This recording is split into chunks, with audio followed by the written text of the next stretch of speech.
इस वीडियो में हम लोग कक्षा 8 का विषय हिंदी का वार्षिक परीक्षा का पेपर सॉल्व करने वाले हैं। ये ओरिजिनल क्वेश्चन पेपर है। ये वार्षिक परीक्षा जो होने वाला है हिंदी का उसमें ही आने वाला है। तो देखिए वार्षिक मूल्यांकन 2025 को देखिए समय मिलेगा आपको 2 घंटा और टोटल मार्क्स है पूर्णांक 50। ये आप भर लीजिएगा। तो देखिए यहाँ पर कुल प्रश्न कितना 5 है। तो देखिए पहला है यहाँ पे मिलान कीजिए, ये 10 नंबर का है। स्तंभ क का स्तंभ ख से मिलान करना है। तो देखिए समझ समझ ये सब क्या समानार्थक है। समझ में इसका होता है सामने, ठीक है। जिम मिला दिए। विहार में होता है क्या भ्रमण करना, तो भ्रमण करना हो गया यहाँ पे। ध्येय में क्या होता है लक्ष्य होता है। उसके बाद उन्नत, उन्नत मतलब क्या होता है ऊंचा होता है। उसके बाद वृथा में क्या होता है व्यर्थ होता है, ठीक है। आगे देखिए यहाँ पे ये देखिए ये भी क्या है 10 नंबर का है। सही उत्तर के सामने सही का निशान लगाइए। पहला है अशोक का शस्त्र त्याग के लेखक कौन है, तो वंशीधर, वंशीधर श्रीवास्तव है। दूसरा है हुंड्रू का जलप्रपात कहाँ है, तो ये छोटा नागपुर में।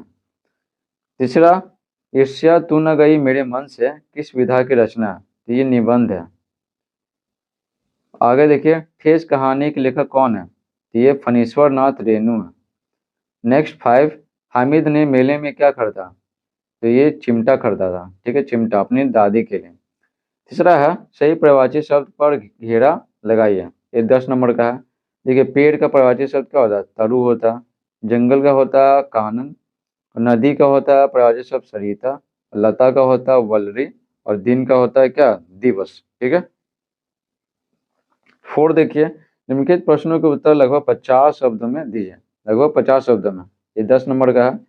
देखिए यहाँ पर 2 सवाल है 55 नंबर का है पद्मा के ललकारने पर भी अशोक ने युद्ध करना स्वीकार क्यों नहीं किया। उत्तर लिखेंगे यहाँ पे पद्मा के ललकारने पर भी अशोक ने युद्ध करना स्वीकार नहीं किया।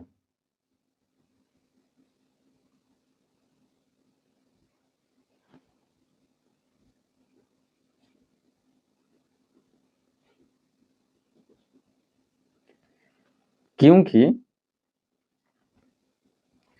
क्योंकि वह कलिंग युद्ध के बाद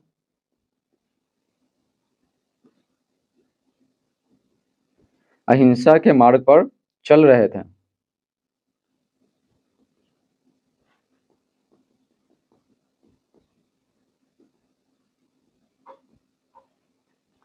और स्त्रियों के साथ और स्त्रियों और स्त्रियों के साथ युद्ध करना अनुचित समझते थे।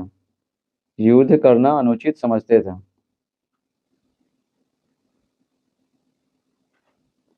ठीक है, हो गया। आगे देखिए ख तू जिंदा है कविता में कवि ने क्या प्रेरणा दी है, तो लिखेंगे तू जिंदा है कविता में कवि ने कवि ने ठीक है कवि ने हमें अतीत के दुखों अतीत के अतीत के दुखों अतीत के दुखों को भूलकर आशा और जीत, ठीक है, आशा और जीत की ओर आशा और जीत की ओर बढ़ने और जीवन में उत्साह बनाए रखने की प्रेरणा दी है। बनाए रखने की प्रेरणा, ठीक है, दी है। हो गया आंसर। तो जिंदा है कविता में कवि ने हमें अतीत के दुखों को भूलकर आशा और जीत की ओर बढ़ने और जीवन में उत्साह बनाए रखने की प्रेरणा दी है। नेक्स्ट है देखिए 5वां। ये कितना नंबर का है, ये 10 नंबर का।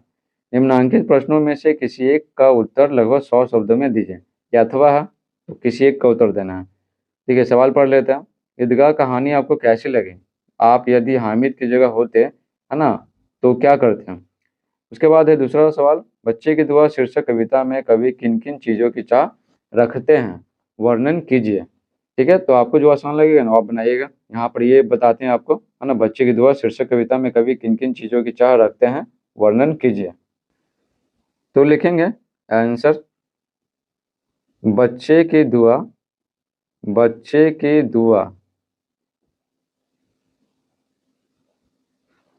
शीर्षक कविता में, शीर्षक कविता में कवि, कवि का क्या नाम है, कवि का नाम है मोहम्मद इकबाल। ठीक है, मोहम्मद इकबाल यह चाह कर रहा है, कर रहा है कि उसकी जिंदगी में, उसकी जिंदगी, उसकी जिंदगी में, ठीक है, उसके काम ऐसे हों, उसके काम, ठीक है, उसके काम ऐसे हों, ऐसे हों जिससे, जिससे दुनिया में उसका नाम चमके, जिससे दुनिया में, दुनिया में उसका नाम, दुनिया में उसका नाम, ठीक है, चमके। ठीक है, वह वह अपने काम से, वह अपने काम से, काम से लोगों और, काम से लोगों, लोगों और अपने देश का, अपने देश का नाम रोशन कर सकें, अपने देश का नाम, नाम रोशन, ठीक है, रोशन, ठीक है, रोशन कर सकें, कर सकें। ठीक है, जिस तरह, है ना, जिस तरह फूलों से, लिखेंगे जिस तरह, जिस तरह फूलों से, जिस तरह फूलों, जिस तरह फूलों से बगीचे, बगीचे की रौनक, रौनक होती है। ठीक है, रौनक होती है। ठीक है, इस प्रकार से पांचवा कंप्लीट हो गया 10 नंबर का। तो इस प्रकार से ये ओरिजिनल क्वेश्चन पेपर समाप्त होता है। आई होप आपको ये ओरिजिनल क्वेश्चन पेपर समझ में आया होगा। अगर समझ में आया तो वीडियो को लाइक कीजिए, चैनल पर नया है तो चैनल को सब्सक्राइब कीजिए, और बाकी सब्जेक्ट का वीडियोस देखने के लिए कमेंट बॉक्स में लिंक दिया हुआ है, वहाँ से जाके आप देख सकते हैं बाकी सब्जेक्ट का क्वेश्चन पेपर।